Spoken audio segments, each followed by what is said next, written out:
We're here in the Bentley section of my garage. This is a 1924 Bentley 3-liter chassis. A lot of confusion about Bentleys. The real Bentleys, the WOs, went from 1919 to 1931. W.O. Bentley was an engineer. He was originally a locomotive engineer. Then he moved on to cars. And then the company got sold to Rolls-Royce after 1931. And Bentleys became the silent sports car. And it lost some of the luster of the early Bentleys. They won Le Mans like 6 times. Like a lot of great engineers, not a good businessman. So Bentley eventually went bankrupt in 31 and had to sell out, and Rolls-Royce bought the company. And then Bentley went on to design Lagonda and some other impressive engines and cars. But he got to see his cars become a legend. And he got to see the club, the Bentley Drivers Club, one of the great clubs of all time, the Bentley Drivers Club. These guys drive the cars all over the world. You know, I kind of get annoyed at the Duesenberg owners because most of them don't drive their cars. They put them in museums.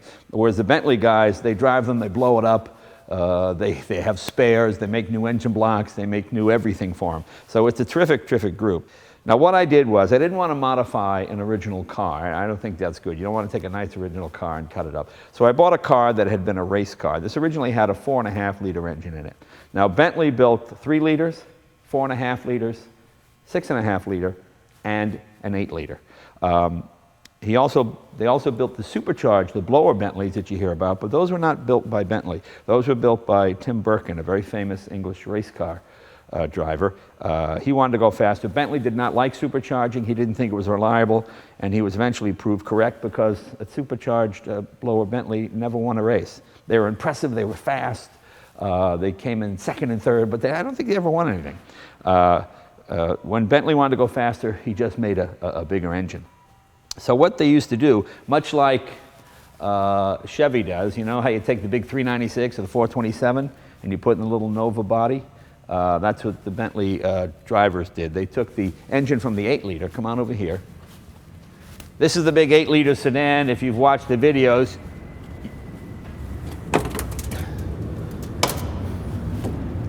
you put this big giant motor in the little 3-liter chassis. And that's what we did on this one. When Rolls-Royce bought the company, they were so afraid of this motor.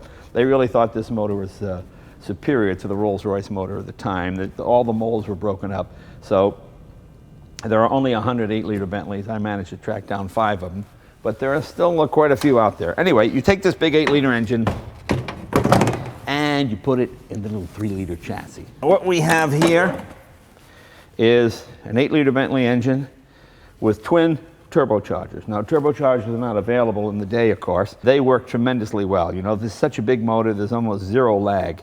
So it starts pumping the minute you put your foot in it. Now, you've got 6 fans. You've got 4 of them up here and a couple down there on the lower radio. So these modern relays are all for the fans. I'm sorry they're not particularly attractive, but that's just what you got to do. Your Bentley filler cap. I always love the attention to detail on these things. That's where you put your oil in. This is your overflow tank. We made that. These look like they're really long motors, and I suppose they are. In a Bentley, your engine really runs from here to here. Your 6 cylinders are from here to here. And what you have here, this looks like another cylinder, but it's not. That's to drive your overhead cam. These were essentially oil-cooled motors as well.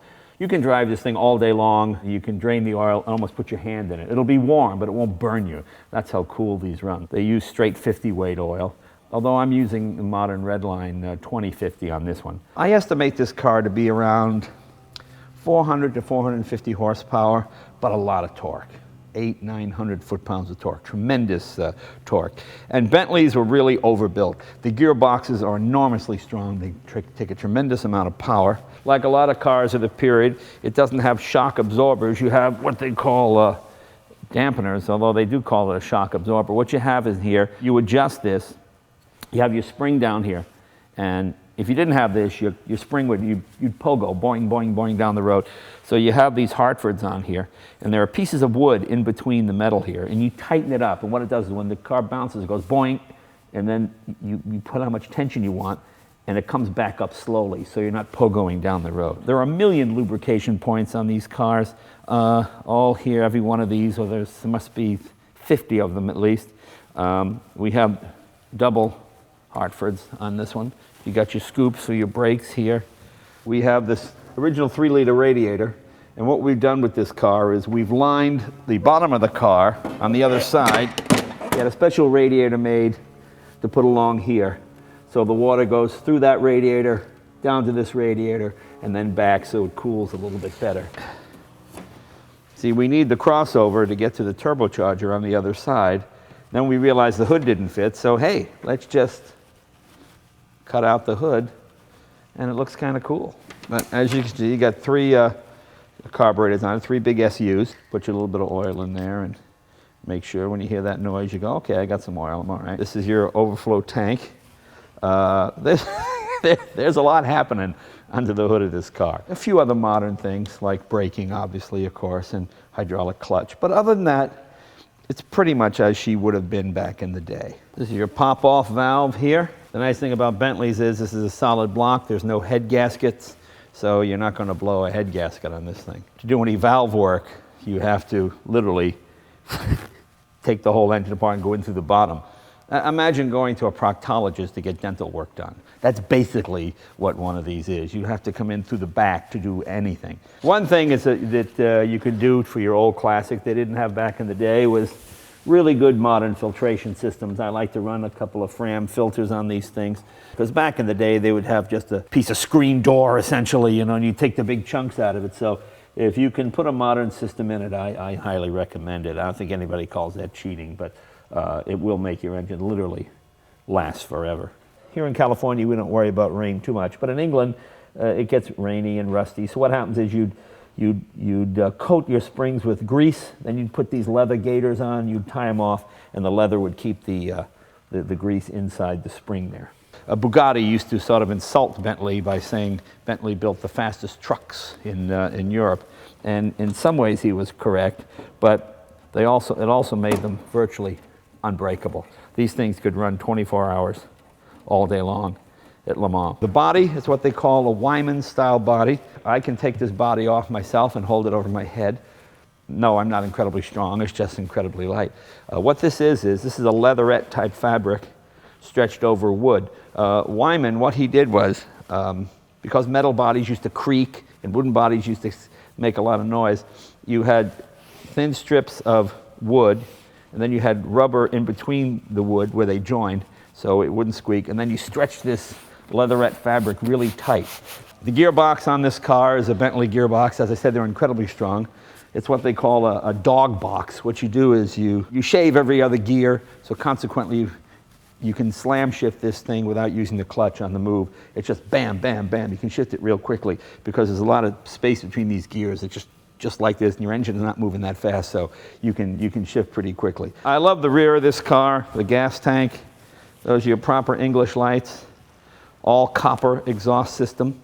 You've got 2 fuel pumps. When this thing is, when you put your foot in this thing, you're dropping down to about 4 miles per gallon, if that. Normally this would have a magneto and a distributor. We got rid of the magneto. We mounted twin distributors right here under the dash, modern distributors, just to make a lot of spark. As you can see, a dashboard that's pretty busy. It's got everything but a speedometer. You've got tachometer. You've got a clock. That's your original 3-liter clock. This is your exhaust gas temperature for your twin turbochargers, water temperature, oil temperature. That's the original steering wheel. It's all proper Bentley with the exception of hydraulic brakes. Bentleys were cable brakes. It's got hydraulic brakes and it's got twin turbochargers on it. But other than that, it's everything you would have wanted to make a period hot rod back in the 30s or 40s.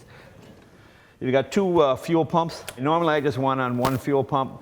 If you're on the freeway and you want to really give it some power, you turn on the 2nd fuel pump to keep it from starving. That's how much gas it eats. You actually need a 2nd fuel pump. It's hilarious. Let's see if she's ready to go.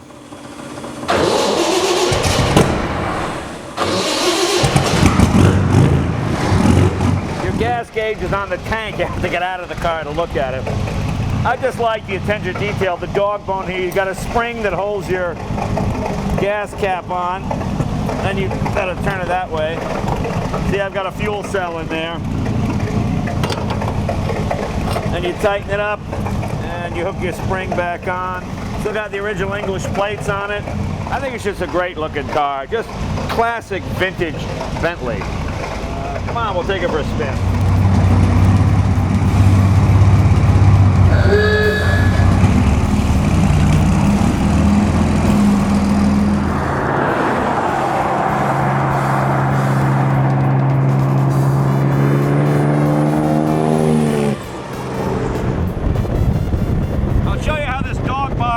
Watch my hand. I have my hand on the shifter. Notice I'm not touching the clutch. I get up to speed and shift. No clutch at all. Your spark, advance, and retard. That's fully advanced. I've got the fans turned on now. You don't want to hit turbo boost until you got at least 70 degrees centigrade. So it takes a long time to warm up.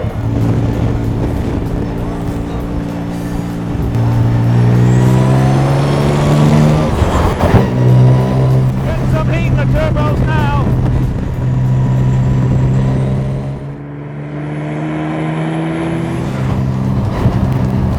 Nothing like hearing that wastegate pop off. Well, that's about it. I promised a buddy of mine I'd go to a rugby game. But I got a rugby jacket on. Can you figure out which team it is? Drop me a line if you know. I'll give you a hint. It's in Australia.